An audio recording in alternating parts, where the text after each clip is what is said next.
Hey guys, today I want to go over 13 ways that you can garden for free. So number one is super simple, and it's ask people for cuttings. Anybody who's into gardening will always be willing to give you cuttings from their garden.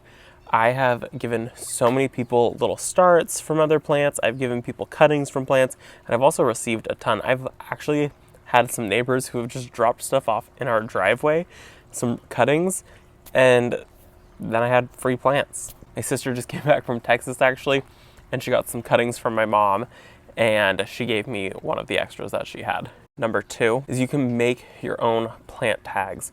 You don't need to buy plant tags from the store. If you have an old Tupperware container, plastic container that food comes in, old CDs I've seen done, any type of plastic or something, cut it up into little strips. It's super easy, and use that as a plant tag instead of buying new plant tags to identify your plants. Number three is to compost, and that is one of the easiest things you can do. And don't be intimidated by it and think that it's going to smell. We have some super rich compost on our property, and it is probably the best smelling dirt I have ever smelt in my entire life. It never stinks, ever. We often turn it. We put water on it in the summer, and it's very easy to do. We take all of our old kitchen scraps, or we take yard scraps that are smaller, nothing very large, and we go put it in the compost, let it break down, and when you dig in there, you can see that there's worms, you can see that there's insects that are starting to decompose all the matter, and the soil that comes from your own compost is amazing. I highly recommend it. We have actually a seating area right in front of our compost to kind of hide where it's at, and nobody ever sees our compost. They think, oh my gosh, look at that little seating area over there. And until you get right next to it and you see what is that, that's when you notice that it's a compost pile. Highly recommend composting. Then you also don't have to buy nearly as much dirt. Number four is to make your own raised garden beds out of used supplies like pallets or old fence boards. When we first bought this property, I didn't want to invest in lumber. I didn't know what I was doing in terms of raised beds or where things were going. So we went out and we had some old fence boards, put some screws into them. We made a huge raised garden area out of old fence boards, and it was one of the easiest things to do, and it was totally free. The next thing that you can do is, if you need containers, plastic containers, you can save from your plants that you already purchased, or you can go ask a local nursery if they have any that they're trying to get rid of. A lot of times nurseries don't want to take them in because they have to go through a special cleaning process in order to keep them. So with that, they tend to either just throw them in the recycle, or they're more than willing to give them away. A nursery that's 15 minutes up the road from us, they have tons of plant pots, and I go and I buy them for pennies on the dollar instead of buying new ones. We use them all the time here. We do have our little roadside nursery that we have, so a lot of them get used for things like that.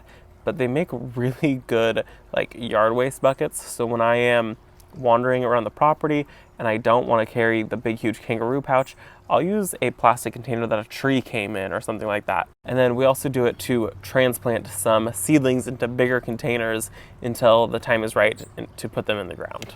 Number six is to use cardboard for a weed suppressant. A lot of people are doing this. I have yet to do it, but I see so many people doing this, and it seems like such a good and easy and free way to take care of weeds in the garden. You're just going to put cardboard down and then put some mulch or some soil over on top of that, and then you can dig down and you can plant and you can cut through the cardboard and then put your plant in the ground that way. You can get cardboard from your packages that you order. I know everyone's ordering packages online. You can go to a grocery store, you can go pretty much any retail store and ask them if they have cardboard that they'd be willing to give you and get rid of. Number seven is make your own seed starting pots. You don't need the fancy seed trays that you see everybody using. I advocate for the Bootstrap Farmer ones. I absolutely love them. They're fabulous, but when I first started, I didn't want to spend as much money as these containers cost. So I would make my seed starting containers, and it's a really easy thing to do. You can do it with newspaper, you can do it with the toilet paper rolls, you can do it with all kinds of different things. Number 8 is a pest control that I like to use, and we do it here on our property, and it's using eggshells. So what you do is you save your eggshells, grind them up into kind of a smaller, you still want them chunky, but small. And then you're gonna sprinkle it kind of thick around the plant. And the slugs and snails don't wanna go over that because it's so sharp. So they'll steer clear of that plant. And it's a great way to protect them for free and using something that you already have in your home. Number 9 is not one that we've done, but we almost did. And I know a lot of people locally that have done it. There's a website called Dropchip. What it is a company that has arborists sign up with them. And anytime that the arborist cuts down a tree, or a tree service company cuts down trees, they shred them and then they will come and they will drop them off to your property for free. And then you get all this wood mulch. I know a lot of people who have used the wood mulch from that in their gardens, and it looks beautiful. It's really nice stuff actually, and it's free. So they come, they put it in a pile, and they drive away, and you didn't have to pay anything for free mulch. Number 10, this is a very important one, and it's learn about your local horticultural society. Our local horticultural society offers a bunch of advice, and it's a whole bunch of people that are just super into gardening. So ours has, I think twice a year, they have a seed swap that they put on, and you come, you can trade them seeds, you can bring them seeds, and they'll give you seeds, or you can just show up and they don't actually require you to show up with any seeds. And it's a really great way to start your gardening because a lot of people bring seeds for other people to get into gardening. So you can leave with 20, 30 packs of seeds essentially, and you have all the seeds that you need for the year. It's a fabulous way to learn about other people in your area, talk to people in your area about your climate and your growing zone who know your area for any questions that you may have. So your local horticultural society is hugely important, making sure that you know everything going on in your area. And they have so many free resources. Ours has gardening days, they have a garden club, they have little nursery sales, little pop-ups that they do, little events that they do. So that is a really big one to learn about. Definitely recommend checking out your local horticultural society. Number 11 ties into seeds also, and it's saving your own seeds. We do this all the time. I did this for Lysianthus this year. I did it for hibiscus. I've done it for pansies. I do it for all kinds of things on our property. And you can even save seeds from things that you buy from the store.